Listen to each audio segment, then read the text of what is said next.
Hello Vlogtonians, welcome to Vlogtown! Today is a very special day at Vlogtown because it's episode 30th. Yes, it's our 30th Vlogtown episode already. And I wanted to make it something special this episode, so I want to talk about a game that I used to play when I was a kid and I used to love so much. And I'm so sad because I don't have many people who play this game right now, and I haven't played for a long time, except for a virtual. Yes, as you can see from the screen behind me, it is about Yu-Gi-Oh! When I was a kid, I used to love playing Yu-Gi-Oh! And many people right now say it's a very kiddish game and they don't want to play it, but actually it's not a kiddish game because it's not an easy game. I mean, it's pretty hard, you can say. It's very strategical and it's like chess. I mean, people still play chess now, even though they grew up, and that's a game. So people play that game. Why won't they play Yu-Gi-Oh! That is a game also, but it's very strategical, and it also takes a small little knowledge at least to be able to read, understand, and of course implement strategies to play.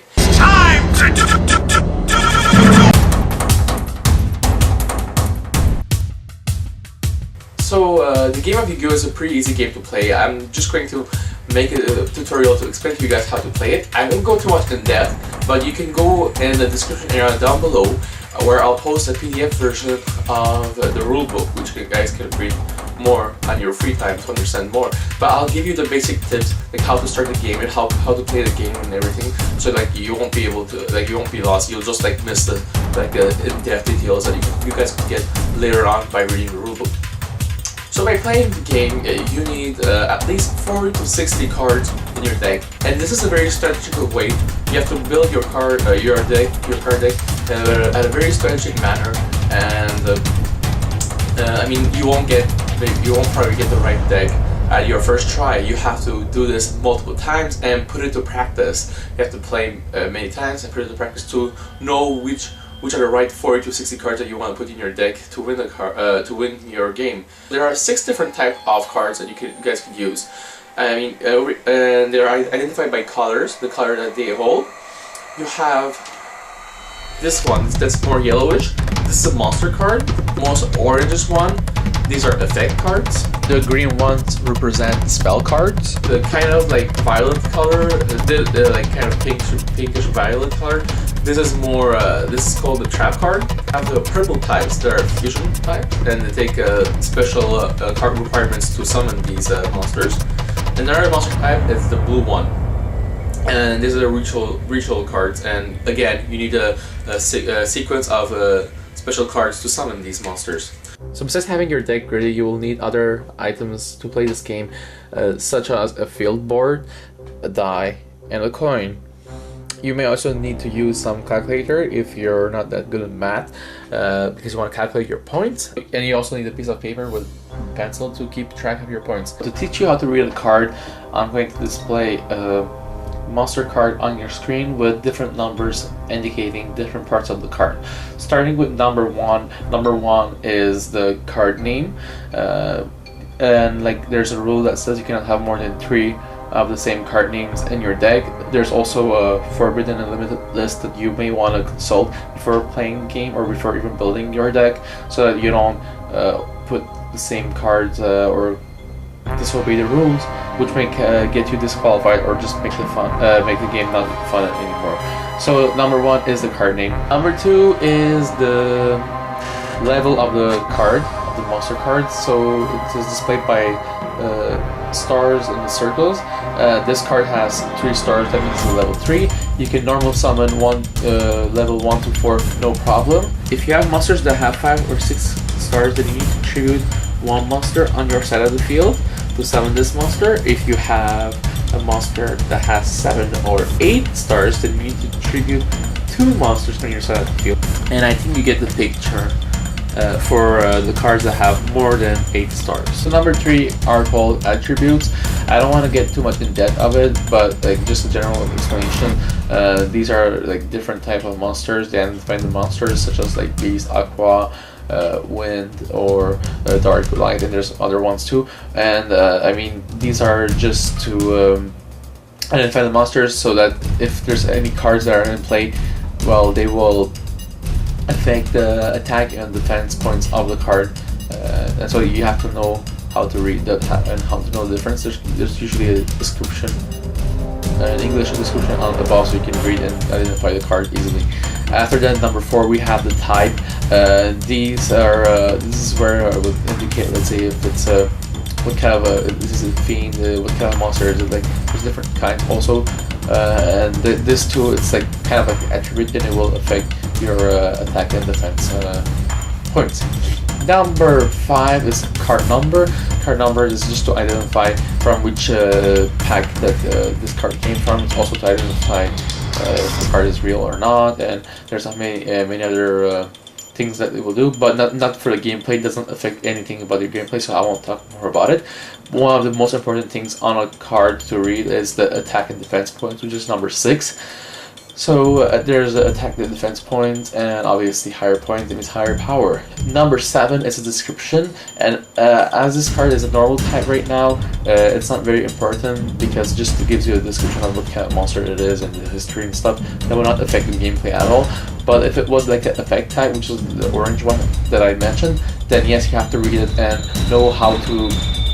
It will tell you actually what this monster effect monster does. Also for spell and trap cards and other cards that are not normal types, you have to read this description part to know what is the effect of the card. So now I'm going to teach you how to read a playing map. I have displayed a playing field on your screen right now. There are numbers 1 to 6 indicating the different slots on the field. Starting with number 1.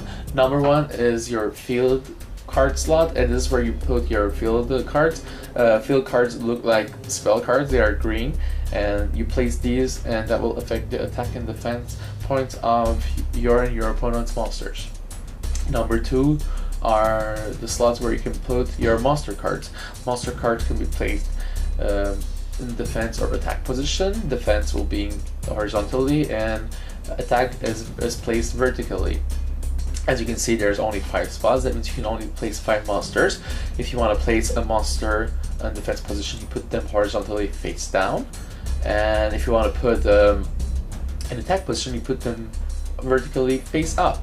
You also want to note that you want to place your monsters starting from the right, going to the left. And this is the general rule that you have to follow. Number 3 is your graveyard pile. All cards that are destroyed or discarded are placed on number 3. Above number 3, you want to place your out of play cards, because in some situations some cards will be out of play, which you can read more in the PDF booklet on the description area. Number 4 is where you put your fusion monsters. I mean, this all your fusion monsters, you do not place them in your original deck. You actually place them on the number 4 slot, and when the time comes, you will summon them by looking at your future monster cards. Number 5 is where you put your spell and trap cards. Number 6 is where you'll put your 40 to 60 card deck. You also want to note, if you place your hand above the card deck for a couple of seconds, that means you want to surrender the game, so be careful with that. Now that you have covered these rules, you are ready to start the game. So let's start the simulation and let's see how we can apply the same and different rules on the game. So to start the game, play rock, paper, scissors, or flip a coin. The winner decides to go first or second in the duel. For the next duels, the loser of the previous duel decides who goes first. If the previous duel ended in a tie, determine who starts first in the next duel, and another coin toss. Finally, draw 5 cards from the top of your deck. This is your starting hand. When it is your turn, pick another card. You can only have a maximum of 6 cards in your hand. That means when you reach at your end phase and you have more than 6 cards, make sure to discard all the extra cards that you have to have not more than 6 cards in your hands. So there are 6 different phases during the game. The first phase is the draw phase. So you draw a card, then it says standby phase. Not many cards are affected during that phase. Main phase 1 is where you can place your monsters face up or face down position. If you put it face down, it's defense position. That means the defense points are important. If you put them in attack position, the attack points get an effect. You can also place as many spell or trap cards face down on the trap or spell field. Trap cards are up. You have no choice to put them face down unless it says otherwise on the card. And magic cards you can place them, and spell cards you can place them face up. And in some cases you have no choice to put them face down, or in some cases you cannot activate it, all depending of what's the description on the card. It's always important to read the description on the card to know how to use these cards. Right now, I have two cards, two monster cards are in defense position. My opponent has two defense face down position cards and two spell or trap cards face down. Now I have to be careful by placing cards on the field or attacking him, because he can always activate his trap cards, and if he has a quick play spell cards, he can also activate those, which could become critical. I'm going to place a monster face up attack position. If I wanted to put it in defense, then I have no choice to put them face down. I can also place as many, like I said, spell cards. I could have also activated them if I wanted to. And I could also switch some of my cards are in face down defense position to face up attack position. And I want to do this if I want to attack my opponent. Or in this case, which this one is an effect monster type, and it's also a flip monster effect card.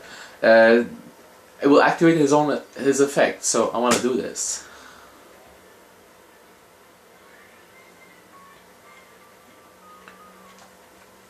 So these are all strategies that you want to implement in your game and know how to play the game. Now, to build your deck, there's a limited and forbidden list that constantly changes almost every year, so you want to keep in track. So if you want to go in tournaments, you don't want to have those cards in your deck or you'll be disqualified and actually be removed from your deck, which could make your strategy go worse, go bad for you. And so you have to make sure to respect the rules and play the game according to the rules. I mean, those cards have been limited or forbidden because they are they make the game too easy for you to win, or just makes unfair, or makes absolutely no sense because there's thousands and thousands of cards, and they might not all work together very well. So always respect the rules. Okay, so what else I can do right now? I'm still in my main phase, so I can still activate magic and trap cards, and because of my effect on my previous monster, I just picked 5 new cards, which is pretty cool. So here we go. I place a trap that says face down. I also want to know that when you start a game, each player has 8,000 points, and you want to reduce that to 0. Right now, as you can see, he has 5,400 points. I have 6,600 points, which means I'm winning the game right now. He has one monster that's in an attack position of 1,100 points. I have one that's 700 points, so I will lose if I attack him. And I have another one that says I have 1,800 points. Now, the smart thing to do is to attack him with my 1,800 points monster. Since I've already set a monster on the field, summoned or set it face down, I cannot put any other monsters in my main phase 1. So I might as well just go to my battle phase and declare an attack. Only those cards that are in attack position can attack the monsters. Look very closely what will happen right now. I have one that's 1,800 points, right? So my 1,800 points right now will attack his 1,100 points monster. Now, not only will this destroy his monster, but the difference of the points will reduce his life points. Now, I have to take the chance. I have a very low attack point of 700. I want to attack his defense monster. If his defense monster has a higher attack point than my monster, then I will lose the difference of the points. No monster will be eliminated. If his defense points are lower, in this case his monster will be out of the field. So I'll just take my chance and attack. Okay, so watch what happened. I lost 100 points, and the reason why it was because his defense position monster had 800 defense points and my attack was 700, so the difference is 100. So because he was higher, his monster does not get destroyed, and I loses those 100 points. Right now, my 2 attack monsters have attacked. My battle phase actually is done. I can go to main phase 2 if I want to place some spell or trap cards face down. In this case, I won't do anything, so I'll just end my phase and let my opponent take his turn. So he has just switched his monster to defense to attack position, which means his defense points are no longer in effect. It's his attack points that are. By doing any action mostly on the field, I might activate trap cards. In this case, it says he's declaring an attack on my monsters, and if I want to activate my trap card. So there are two ways to win this game. I mean, you can always reduce your opponent's points to 0, or you can make the opponent draw cards until he has no more cards to pick. And if that happens, that means he loses. So another way to win the game, actually, if you have special magic, trap, or some monster cards. These are like special cards, I call. If you have those cards, well, you can win the game automatically. Always read the description and they will explain to you how it works. So I mean, it doesn't take much to win right now. I mean, I could always continue going in defense, or I can just check. He has 1200 points here. I have 1500 points here. He only has 200 life points left. If you do the math, he'll lose 300 points if I attack him directly. And that's what I'll do right now. I'll attack his lower attack point monster, make him lose 300 points, which will make his points go to 0, which makes me win the game. Now, like I said, there's many other ways to win, to attack his life points. If I have cleared his field, if he had no monsters on the field, then I would have attacked him directly. So I hope you guys have enjoyed this tutorial, and I hope this will help you to play the game and enjoy it. It is a very fun game. I very recommend it to you guys to play this game and actually have fun. Teach it to your friends, to your children, to anyone you want. I mean, this is a very fun way to, you know, use your brain basically and have fun. So I didn't go much in depth. This was a pretty general tutorial. If you want more information, I have placed the rulebook PDF in the description area down below. If you have any questions or want to understand how to play, or want to have new ways to play the game, which I have some ideas, you can always leave comments down below, send me a message, whatever. Go on my Vlogtown Facebook page, send me write a message on the wall and stuff, and I'll help you if you have any questions for the game. So this has been another episode of Vlogtown Season X.